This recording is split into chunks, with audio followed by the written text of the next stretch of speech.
안녕하세요, 일렉트로캠입니다. 오늘은 미국의 전기자동차의 정책과 시장 상황, 특히 바이든 대통령의 이 정책 것들을 이제 다뤄볼까 하는데요. 저는 누구도 지지하지 않으며 누누이 말씀드리지만 미국은 대통령이 누가 되든 크게 변하지 않는다는 확고한 제 생각이 있어서 제가 틀릴 수 있습니다. 근데 제 개인적 성향은 누구도 지지하지 않습니다. 그렇지만 오늘 좀 정치 관한 전기차 정치 관련도 좀 포함되어 있어서 약간 우려돼서 미리 입장을 이렇게 표방했습니다. 벌써 타이틀부터가 이제 바이든 정부는 어쨌든 친환경을 외치니까요. 이런 것들이 향후 전기차에 많은 영향을 줄 수 있고, 글쎄 그렇게 생각보다 그렇게 안 줄 수 있는데, 저는 늘 얘기하지만 정치보단 과학기술이 더 영향을 많이 준다고 생각하기 때문에 그런 부분에 대해서 알아볼까 합니다. 처음에도 말씀드렸듯이 대통령이 누가 되든 크게 안 바뀌는 이유는, 자, 트럼프 대통령이 된 4년 동안 내연기관 자동차들의, 그러니까 우리가 타는 자동차들의 연비나 뭐 전비라고도 할 수 있지만 일단 연비로 그냥 다 뭉뚱그려서 이야기를 하겠습니다. 결국 연료에 대한 효율이니까요. 그게 줄었냐? 아닙니다. 줄지 않았습니다. 그러니까 대세를 거스를 수는 없다는 거죠. 보시면 마일 퍼 갤런이거든요. MPG가. 이게 증가하는 것을 보실 수 있습니다. 트럼프 대통령인데도 불구하고 올라가는 게 보여지죠. 이거 보면은 당연히 CO2 배출량도 그냥 지속적으로 줄고 있습니다. 지속적으로. 물론 이제 오바마 대통령 때 드라이브가 걸려서 이제 내려가기 시작했는데 트럼프 대통령이 됐어도 변화가 없죠. 근데 여기 보면 끝에 확대해서 보면 아주 살짝 내려가는 것을 보실 수 있습니다. 그래서 이걸 보고 사람들이 트럼프 대통령의 정책들이 후반부에 나오는 거다 라고 이야기를 하는 사람도 있습니다. 보통 이제 대통령 부임하고 나서 뭔가를 하면 그게 바로바로 나오진 않고 일정의 딜레이가 있으니까요. 근데 그게 아니라 이게 왜 내려갔냐면은 SUV의 힘입니다. 이게 보면은 전 차종, 심지어 픽업 트럭까지도 각 차종별의 연비가 다 일제히 상승한 걸 보실 수 있습니다. 근데 요즘 SUV가 대세죠. 자, 세단 대비 SUV는 다 연비가 떨어집니다. 그러다 보니까 워낙 SUV가 잘 팔리고 픽업 트럭도 꽤 팔렸죠. 워낙 저유가니까요. 그러다 보니까 모든 차종의 평균 연비는 올랐지만 이 비중이 달라짐으로 인해서 끝에 살짝 떨어진 거지, 뭐 딱히 이것을 트럼프 대통령의 정책이라고 평가하기는, 이렇듯 그렇게 트럼프 대통령은 그러니까 오일 자동차 기업들을 이렇게 살려주려고 많은 뭐 했다고는 하지만 나타나는 지표들은 크게 변하는 게 없습니다. 보면은 자동차 회사들은 끊임없이 이놈의 규제와 싸웁니다. 어떻게든지 이제 연료를 더 소모하는 쪽, CO2를 뿜뿜 이렇게 내뿜는 쪽으로 누누이 싸우고 이걸 롤백 시키려고 되게 노력을 해서 일종 소기의 목적은, 약간의 그런 목적은 달성을 한 거죠. 트럼프 대통령도 거기에 이제 동의를 해줘서 쌓아놨던 크레딧을 이제 까먹기 시작하는 건데, 결국 지난 60년을 자동차 기업들은 그렇게 그런 규제에 대해서 엄청 싸워왔지만 조금씩 결국 대세를 바꿀 수는 없죠. 더군다나 이번 대통령은 또 친환경을 계속 저렇게 외치고 있으니까 조금 더 가속될 수 있는 정도. 그러니까 제가 이야기하는 거는 확 바뀐다는 게 아닙니다. 그러니까 조금 더 그래도 연비 규제하고 전기차 쪽으로 좀 기울지 않을까라는, 그러니까 약간 움직인다는 정도. 그렇지만 늘 이런 기사들을 보면은 자동차 회사들은 끊임없이 이거 규제를 어떻게든 막아보려고 부단히 싸우고 전기차랑은 좀 거리가 먼 스탠스가 나타난다라는 게, 그러니까 이런 게 기본적으로 밑바닥에 엄청 강력하게 깔려 있으니까, 그러니까 마지못해 자기의 이미지나 이런 것들을 위해서 한다 하지만 어제도 말씀드렸듯이 폭스바겐 ID3 같은 경우 뭐 마치 전기차를 다 막 뒤집어 엎을 것 같이 했지만 뭐 실제로는 그렇지 않았죠. 이런 상황 속에서 올해 아마 테슬라가 좀 더 유리하지 않을까. 데이터들을 보면 CO2를 가장 많이 내뿜는 거는 결국 트랜스포테이션입니다. 셈이라든지 그런 트레일러도 포함된 거죠. 그러니까 자동차라든지 우리가 쓰는 일반적인 승용차라든지 뭐 모든 면에 있어서 트랜스포테이션이 가장 큰 부분을 차지하고 있기 때문에 이것들을 어떻게든지 줄여야 되는 이런 목표가 현재 있는 것이죠. 물론 회사들은 그거에 아까 말씀드렸듯이만 계속 반대하고 있는 상황이고요. 특히나 이제 바이든 정부의 저런 정책과 더불어 이제 미국의 전기차 시장을 이렇게 사람들이 이렇게 관심 있게 보는 이유는, 이거 보시면 지난 한 해 동안 전기차의 총 정산 같은 게 이제 나왔는데, 유럽은 뭐 엄청나게 퀀텀 점프를 했죠. 중국도 뭐 나쁘지 않게 올라갔고요. 근데 미국은 거의 제자리죠. 심지어 일본은 후퇴했네요. 신기한 나라입니다. 다른 데 또 이제 좀 소폭 상승했지만, 그러니까 유럽이 많이 이끌었다고 할 수 있겠습니다. 근데 유럽 시장이나 미국 시장은 규모면이나, 그러니까 금액면으로 혹은 차량 대수면으로 꽤 비슷합니다. 물론 중국은 차량 대수로는 미국을 추월했지만 금액면으로는 아직 매출 기준으로는 미국이 훨씬 크거든요. roughly 대충 봐서는 유럽, 차이나, USA 이 세 시장이 전 세계에서 가장 이제 주축이 되는 전기차 시장이고 굉장히 핵심적이고 중요한 시장이라고 할 수 있겠습니다. 근데 이 두 시장에 비하면 정말 미국은 굉장히 초라하죠. 테슬라가 그렇게 분발을 했음에도 불구하고 다른 회사들이 거의 판매량이 줄거나 못 팔았기 때문에 결국 그냥 작년과 그렇게 큰 차이 없게 이렇게 간 것을 보실 수 있습니다. 그래서 많은 사람들이, 왜냐하면 여기서 더 이게 폭발적으로 늘기란 쉽진 않죠.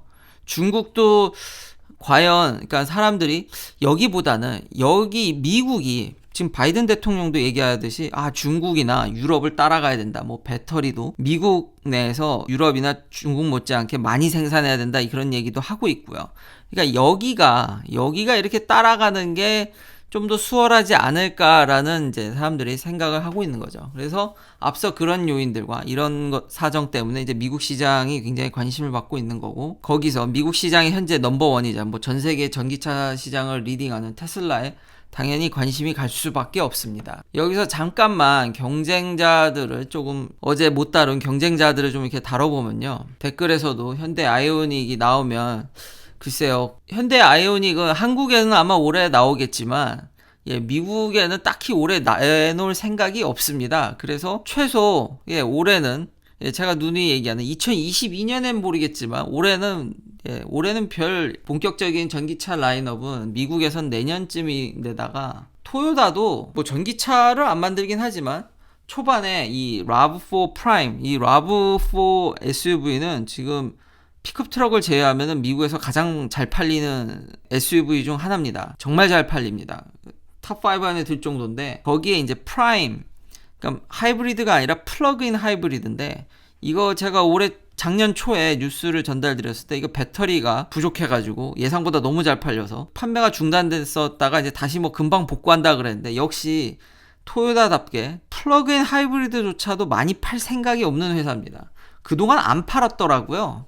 그러다가 막판에, 이런 지금 다른 전기차들도 보면은 전 세계적인 전기차들이 막판에, 물론 이거 테슬라가 공헌한 바가 크지만 이와 비슷한 트렌드로 토요타 플러그인 하이브리드도 막판에 엄청 팔았습니다. 한 1000대 이상 판 것 같은데, 그래서 작년에 3200대를 팔았거든요. 그러니까 초반에 물량 한두 달 만에 동나고 배터리 문제로 시름시름 앓다가 막판에 이제 바이든 정부가 들어서서 그런 건지, 아니면 이제 본격적으로 만들 생각이 있어서 그런 건지, 아니면 배터리 공장이 이제 잘 돌아서 그런지 드디어 막판에 물량 밀어내고 3200대를 팔았습니다. 근데 여기 보시면 컨벤셔널 모델이나 하이브리드 모델, 그러니까 똑같은 RAV4의 하이브리드나 내연기관 대비해서는 정말 초라하죠. 뭐 대충의 스펙은 나쁘지 않습니다. 플러그인 하이브리드지만 성능도 잡았고요. 하이브리드 치곤 굉장히 좋죠. 그러니까 모터와 같이 밀어주다 보니까 굉장히 수준급의, 이 SUV인데도 이 정도, 좀만 더 빠르면 포르쉐 타이칸도 잡겠네요. 그리고 꽤 리즈너블하게, 그러니까 출퇴근 정도는 커버할 수 있는 주행거리, 현재 오히려 합리적인 선택이 될 수도 있다고 생각합니다. 미국 내에서. 그러니까 인기가 많아서 그렇게 금방 동난 건데, 여튼 그동안 안 팔았더라고요. 올해는 어떨지. 그러니까 올해도 딱히 이렇게 특별한 계획이 없는데, 올해는 그래도 좀 더 이런 차라도 좀 많이 팔아주길 저는 기대를 하고요.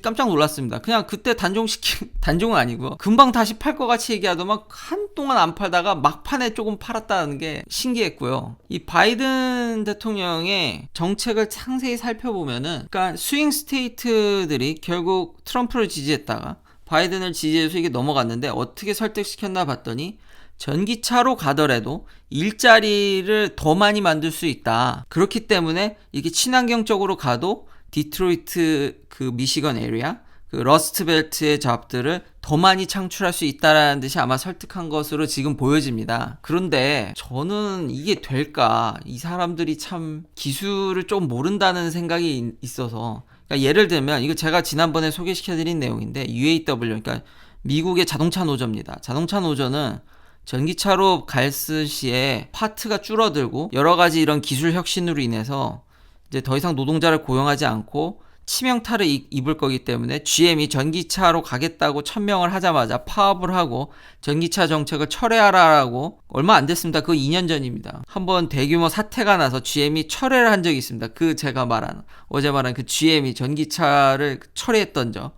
그렇게 오래된 얘기가 아닙니다. 근데 BCG, 보스턴 컨설팅 그룹에서 얘기하는 경우는 지금 전기차로 가도 노동력은 비슷하게 필요하다. 그래서 요 친절하게 링크가 걸려 있어서 가서 이제 보고서에 여러 피겨가 있지만 그중 이제 레이버가 어떻게 들어가는지만 보면은 결론은 엔진이나 이런 쪽이 없어지더라도 배터리 어셈블리라든지 여러 가지 그런 문제로 인해서 결국 레이버는 똑같이 별 차이 한 1% 준답니다. 1%. 그러니까 사실상 차이가 없다라는 거죠. 그러니까 전기차로 가더라도 일자리가 줄어들지 않는다는 거죠. 그리고 지금 친환경 차로 전환하면서 지금 바이든 정부는 차를 더 늘리려고 하니까 그렇게 일자리에 대한 타격이 없을 거라고 얘기하는데, 추가로 이제 바이든 정부는 뭐 인프라스트럭처를 깐다든지 전기차 충전소라든지, 그리고 점점 오토 인더스트리 섹터에서 지금 노동자가 줄고 있는데 이렇게 충전소 더 깔고 전기차 많이 팔고 자동차 시장을 팽창시켜가지고 전기차로 넘어간다 그래서 아까 말씀드렸듯이 레이버가 주는 게 아니니까